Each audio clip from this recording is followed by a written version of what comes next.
Ladies and gentlemen, the story you are about to hear is true. The names have been changed to protect the innocent.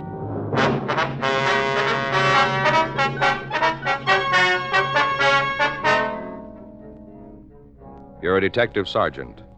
You're assigned a burglary detail. For the past month, a hot prowl artist has been working the Silver Lake district in your city. Your job? Stop him.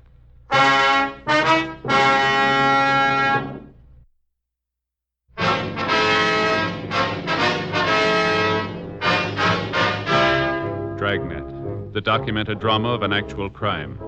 For the next 30 minutes, in cooperation with the Los Angeles Police Department, you will travel step by step on the side of the law through an actual case transcribed from official police files. From beginning to end, from crime to punishment, Dragnet is the story of your police force in action. It was Tuesday, April 12th. It was sunny in Los Angeles. We were working the day watch out of burglary detail. My partner's Frank Smith. The boss is Captain Bernard. My name's Friday. I was on my way back from the business office, and it was 4:31 p.m. when I got to room 45, burglary. Been reading about it in the papers. You know, little items here and there. Not front page stuff, but it starts me to thinking. Yes, sir. Oh, hi, Joe. Hi. Mr. Bircher is my partner, Sergeant Friday. I do. How are you, Mr. Bircher? Pretty good. Except for my feet. They're killing me. Oh? That's just a little joke amongst us mailmen, Sergeant. Somebody asks us how we feel, we say our dogs are killing us. It ain't necessarily the truth, but it's what folks expect to hear, so we don't disappoint them. Yes, sir. What was it you wanted to see us about, Mr. Bircher? I was just telling your partner here, Smith, is it? That's right, sir. Well, I was just telling Mr. Smith my mail route's out in the Silver Lake district. Uh-huh. You know, where they've been having them burglaries lately. Yes, sir. Sure, it's a shame. Nice part of town, quiet, residential. Nice people, too. Been delivering their mail for the past 12 years. Is that right? Get to know folks pretty well in that length of time. Now, you take Mrs. Davenport. Lives in the 700 block on St. George Place. Yes, sir. Minute I gave her her mail last Friday, I could tell something was wrong. She didn't even glance at her postcards. That was the tip-off. Yes, sir.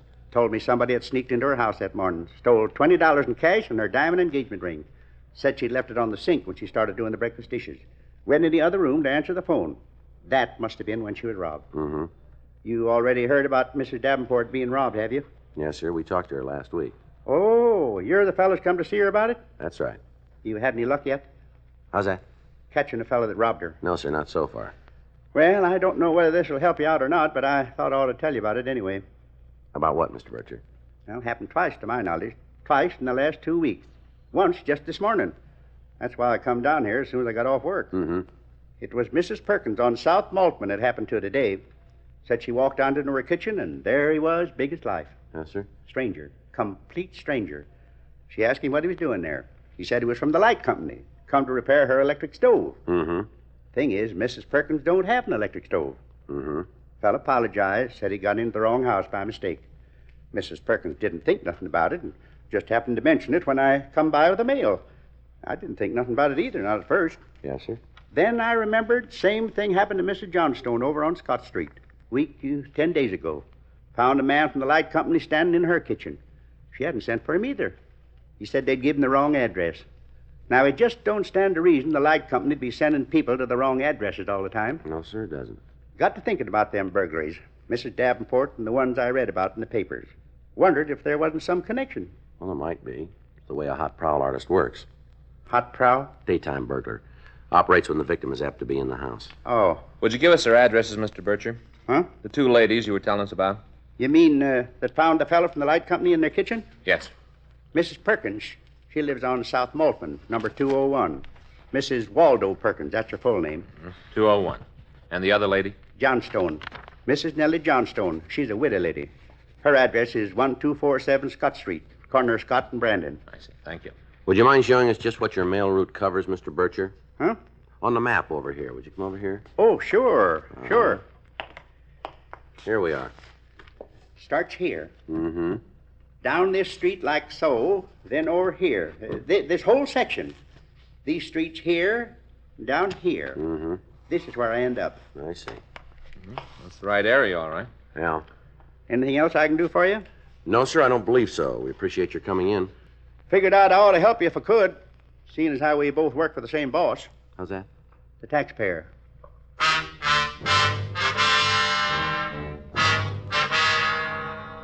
We checked with the utility companies, and they told us that they had made no recent repair calls in the vicinity of the addresses that Mr. Bircher had given us. 5:46 p.m. Frank and I drove out to 201 South Maltman. It was a one-story stucco bungalow set behind a white picket fence. Well, it's about time you... Where are the flowers? Ma'am? Aren't you from McAdams Flower Shop? No, ma'am. We're they from the... promised me they'd have them here by 5. Promised faithfully. Oh, you just can't depend on anybody. Well, what is it? We're police officers, ma'am. Police? This is Frank Smith. My name's Friday. Oh, for heaven's sake. You, Miss Perkins? Well, yes, of course. Who'd you think I was? We'd like to talk to you for a minute. Oh, what on earth about? Please, I'm in an awful hurry. I've got 16 people coming for dinner. Just a couple of questions, please. It won't take us long. Oh, all right, all right. I suppose you might as well come in. Thank you. It isn't about Waldo. Ma'am? My husband. It isn't about him, is it? Not on top of everything else. No, ma'am.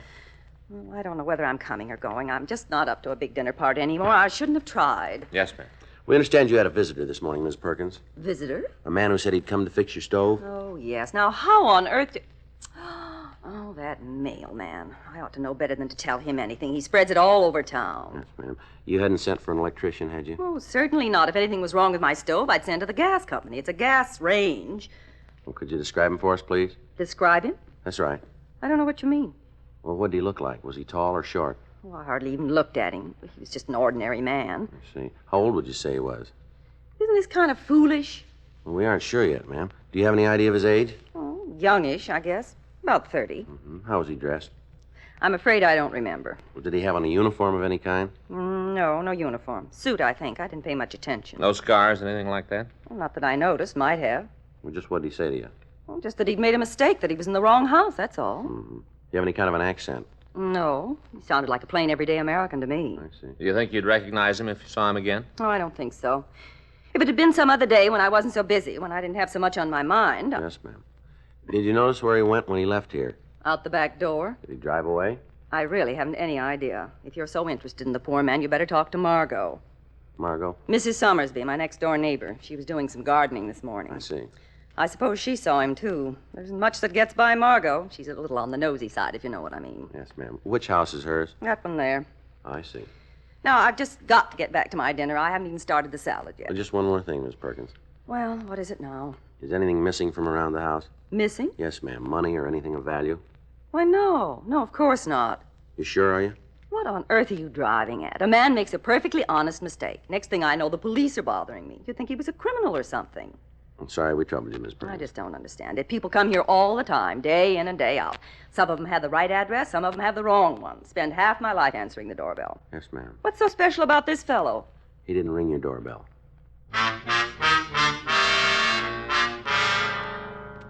We left Mrs. Perkins and went over to talk to her next-door neighbor, Mrs. Summersby. Mrs. Summersby told us that she'd spent most of the morning in her garden transplanting begonias. She also said that she remembered seeing a stranger enter Mrs. Perkins' house about 10:30 a.m. I don't think he noticed me. I was down on my hands and knees behind the hedge. Mm-hmm. I remember thinking it was kind of odd the way he just walked in.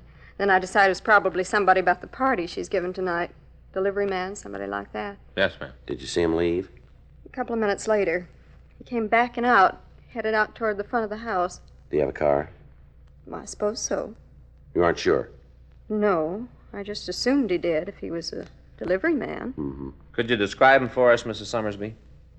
Doesn't Mrs. Perkins know who he was? Well, she isn't sure. Well, she must know what he looked like. Well, we'd like to check your description against hers, if it's all right. I suppose she was a bit vague. Yeah. I'm not surprised. She doesn't have a very sharp eye. She can't see her nose in front of her face. Is that so? And the way she's been carrying on about this dinner party, well, it's a wonder to me she even remembered the man. Yes, ma'am. You'd think if she could entertain 16 people, 2 more wouldn't be any extra trouble. How's that? All her talk about just having friends of her sister's. That's who the party's for. Her sister from Cleveland. They're out here on a visit. Mm-hmm. Excuse, that's what it is. To get out of inviting Rex and me. Well, she won't need excuses in the future. Our relationship will be on a somewhat different basis. Yes, ma'am. Now, if you'll just tell us about the man you saw this morning. Oh, him. Yes, ma'am. Well, he was good size, tall as you are, maybe. A little heavier. Late 20s or early 30s, I'd put him. Mm-hmm. Dark hair, needed a haircut. He's nice looking. Not real handsome or anything like that, but good looking. Mm-hmm. Do you remember how he was dressed? Coat and pants. Don't think they matched. Not too sporty, though. I see. Walked real fast, brisk. like he was in a big hurry. Yes, ma'am. Anything else? No. No, I can't think of anything. Has he been around this neighborhood before? No, a stranger to me. Would you recognize him if you saw him again? Don't see why not. Oh, excuse me. Surely. Hello? Yes? Oh. That's too bad. Uh-huh. Well, I don't know. Oh? Well, I suppose you do, but... Oh. I see. All right. Bye.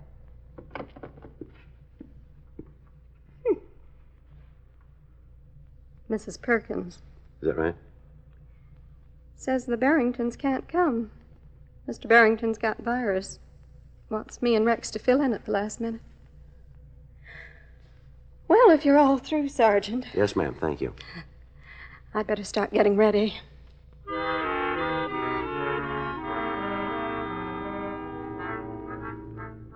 We told Mrs. Summersby to get in touch with us if she saw the suspect in the neighborhood again. We also told her that we might need her assistance in making an identification from mug shots. She offered to do all she could to help us. 6:48 p.m. Frank and I canvassed the vicinity for anyone else who might have seen the suspect. We were unable to turn up another witness. 8:06 p.m. We drove over to Scott Avenue and interviewed Mrs. Nellie Johnstone. Mrs. Johnstone stated that on Monday of the previous week, a strange man had entered her kitchen. He claimed to be from the electric company. He apologized for coming to the wrong address and left immediately. Her description of the suspect tallied with what we already had. The next day, April 13th, we checked the description in the MO with the stats office. They came up with 3 possibles. We took the names to R&I and pulled their packages. 12:08 p.m., we went back to the office. What do you think, Joe? Well, from these mug shots, it could be any one of them. Yeah. We better try for an identification. Who do you want to start with? Doesn't matter. Miss Perkins, I guess. Okay. Wonder how our party went last night. I got it. Burglary Friday. Where'd it happen? Yeah, that's the neighborhood. How long ago? I see. Right? Thank you. Looks like we won't need Ms. Perkins. They just brought a lady into Georgia Street who lives out in the Silver Lake district. Yeah. Found a man going through a purse in the bedroom, tried to stop him from getting away. Mm-hmm. He slugged her.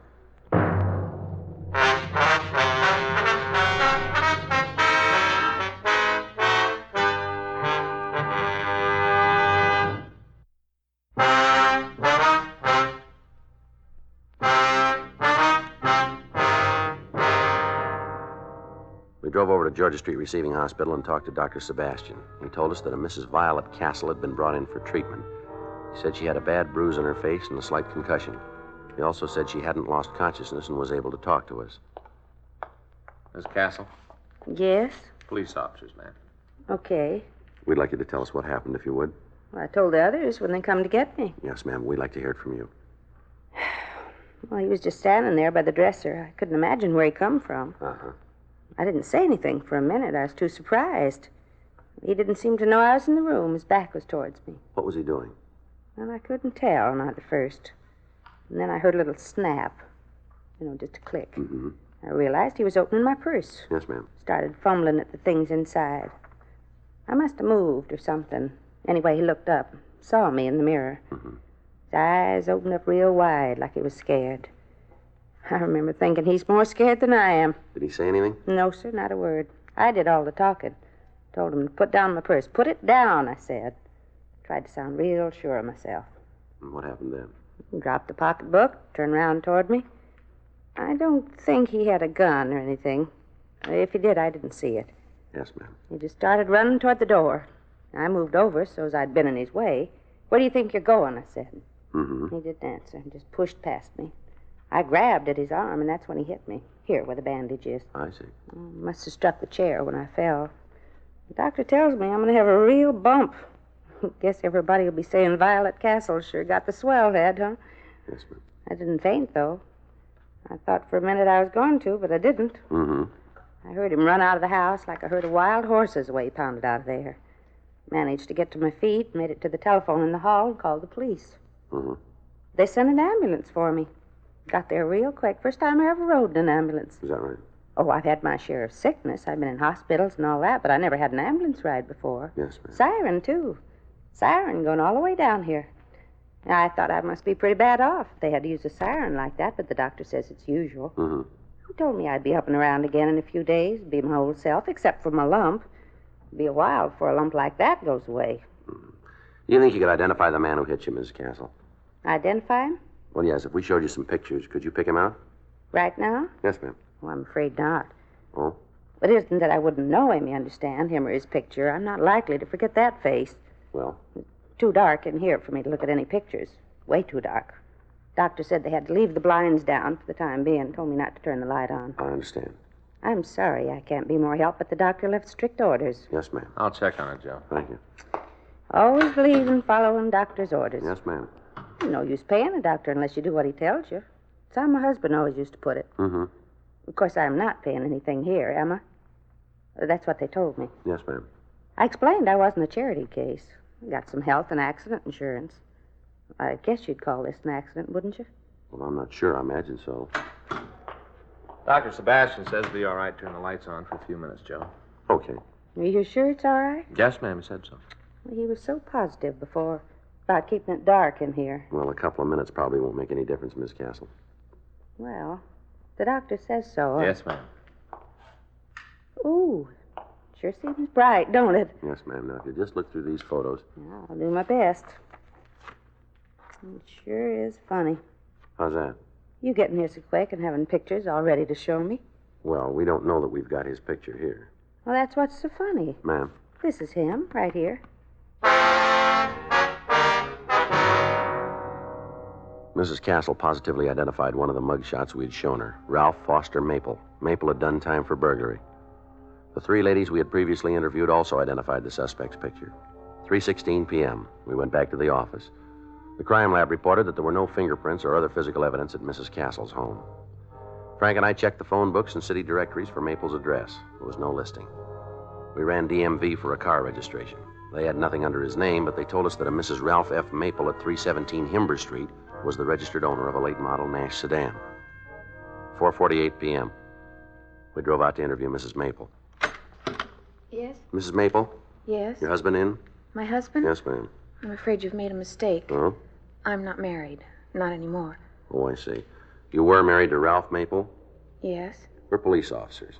Oh, This is Frank Smith. My name's Friday. what's he done now? We'd like to get in touch with him, that's all. You mind if we come in? Give me a minute to send my daughter over to the neighbors. I'd rather she didn't hear this. We'll have to come in. Oh, all right. Over here. Yes, ma'am. Go out and play, will you, honey? What is it this time? Burglary again? We're just trying to reach him, Miss Maple. Do you know where he lives? No. Is he still in Los Angeles? I suppose so. He was here a couple of weeks ago. Came by to see Joanne. She's our daughter. Mm-hmm. Should have known he was up to something. Ma'am. Brought us presents. Expensive presents. Said he had a new job. I didn't really believe him, but I tried to for Joanne's sake. Did he say what this job was? Selling. Didn't mention the firm. I suppose he could be a good salesman if he'd try. Does he have a car? Told me it was in the shop being repaired. Came up in a taxi cab. I see. He's a great one for taxis, Ralph is. Big tipper, too. With somebody else's money. I'm sorry. I guess I sound a little bitter, don't I? No. It was my own doing. I knew he was wild when I married him. I thought he'd change. He did. He got worse. How long you been divorced? A little over 2 years now. Oh, I waited till he got out of prison. I thought that was my duty, have a home ready for him to come back to. Yes, ma'am.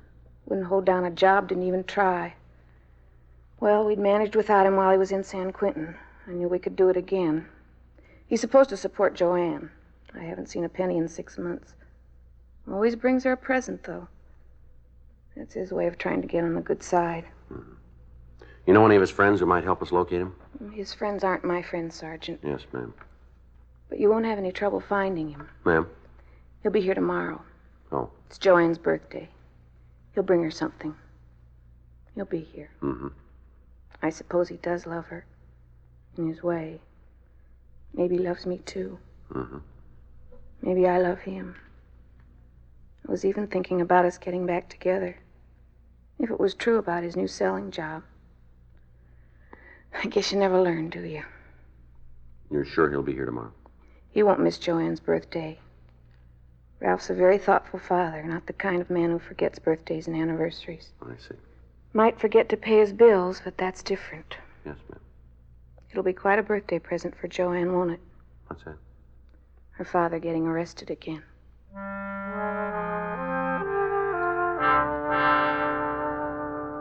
The next day, Thursday, April 14th, we staked out Mrs. Maple's house. 3:35 p.m. A taxicab pulled up and Ralph Maple got out. He was carrying a large package. Keep the change. Thanks, mister. Ralph Maple? Police officers, just stand still. What's going on? He's light, Joe. All right, let's go. No, wait a minute. Can't you tell me what this is all about? We'll let you tell us downtown. Well, you can't arrest a man without some reason. Where were you yesterday? What time? Let's start with the morning. Got up, had breakfast, went shopping. Where? Department stores, had to buy a present for my daughter. This is it right here. I take you all morning, did it? Yeah, most of it. All right, come on, get in the car. Well, if you just tell me what it is you want to know. We want to know about a lady who was in the hospital. Lady? Yeah, somebody slugged her yesterday. You think it was me? She does. Let's find out if she's right. Come on, Maple. Okay, she's right. All right, let's go. I didn't mean to hit her very hard. It was hard enough. Just wanted to get her out of my way. All right, get in. Yeah. Hey, wait a minute, huh? What about this? What about what? My little girl's present. It's her birthday. Well, Well, can I give it to her? you stay where you are. What about one of you guys? You could take it up to the door. It's not hot. You can see for yourself. The store wrapped it, see? Yeah. I paid for it myself. With whose money? Well, least you can do is see that she gets it. Joe, All right, go ahead. Here you are. I'll be right back. Sure appreciate it. Mm-hmm. She's just a little girl, 6 today. Wouldn't understand if there wasn't a present from Daddy. Yeah, I never missed her birthday. Even when I was in the joint, I saw to it that she got something. yeah, Wife divorced me a couple years back. I guess I can't blame her. yeah. Not for divorcing me. Had it coming. She shouldn't have got sole custody, though. Mm-hmm. Girl needs a father. Everybody talks about how boys need their old man. The way I see it, a girl needs him more. Is that so? Sure, you know, they're so kind of helpless. Yeah. Well, it was on account of her, Joanne. That's the only reason I done it. Little girl's entitled to pretty things. I couldn't afford them, not with the kind of dough that I made. Yeah. I had to get the money somewhere. I never stole much, just enough to buy her a few presents. Figured if I didn't, she'd turn against me. Being divorced and all, I figured I had to do more than regular fathers. Yeah. I shouldn't have given Dora sole custody. It wasn't fair. She lets me come around and visit whenever I want, but it's sort of like saying Joanne doesn't belong to me anymore. Mm-hmm. Judge claimed I wasn't a fit father. How do you like that? Just because a man does a little time, everybody has it in for him afterward. Yeah. The idea is saying I'm not a fit father. You know something, Maple? You proved him right.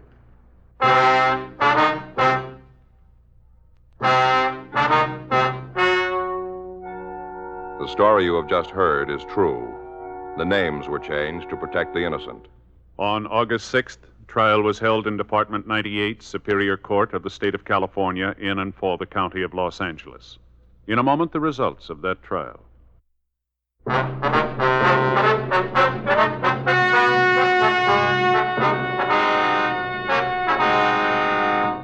Ralph Foster Maple was tried and convicted of burglary in the first degree, assault with intent to do great bodily harm, and received sentence as prescribed by law.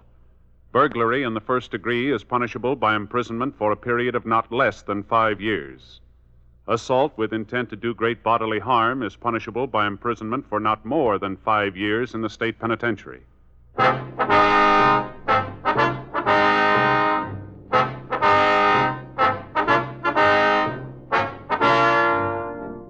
You have just heard Dragnet, a series of authentic cases from official files. Technical advice comes from the Office of Chief of Police W.H. Parker, Los Angeles Police Department.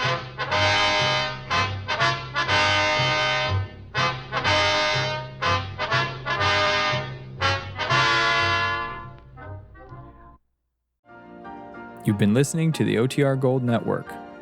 Find more classic radio at otrgold.com.